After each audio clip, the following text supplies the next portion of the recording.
Guardian News. Kremlin says Michael Flynn resignation is matter for the U.S. The Kremlin has issued a tight-lipped response to the resignation of U.S. National Security Advisor Michael Flynn, as Russian MPs and state TV suggested he was the target of a smear campaign and that his departure was evidence of Russophobia. This is the internal business of the Americans, it is the internal business of President Trump's administration.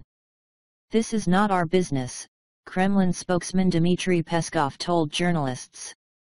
We've said everything we want to say.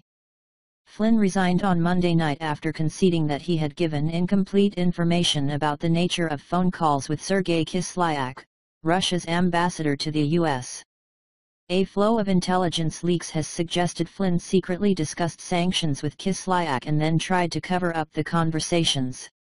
Peskov has previously denied that Flynn and Kislyak had discussed sanctions. Flynn's departure has been seen in Moscow as a blow to the incipient thaw in US-Russian relations.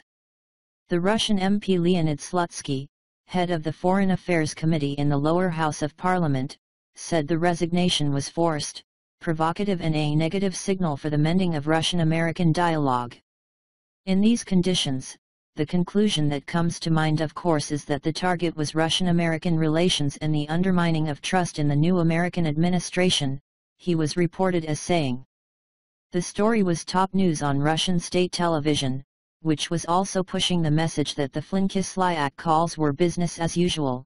Flynn had had dozens of conversations with foreign representatives, a normal diplomatic practice that for liberal America has become wicked if it involves Russia, said a news report on state channel Rossiya 24.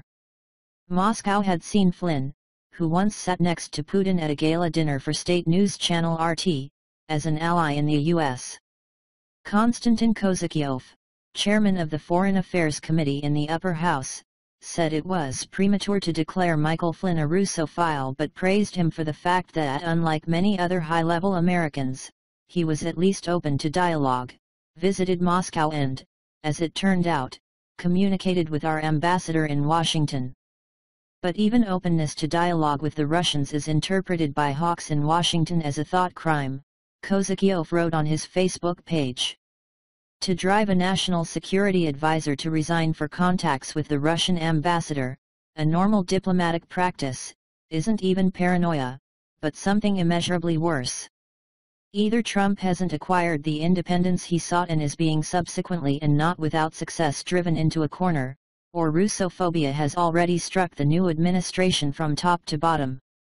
Alexei Pushkov, a senator who was previously Foreign Affairs Committee chairman in the lower house, tweeted, "The departure of M. Flynn is probably the earliest resignation of a president's national security advisor in all of history.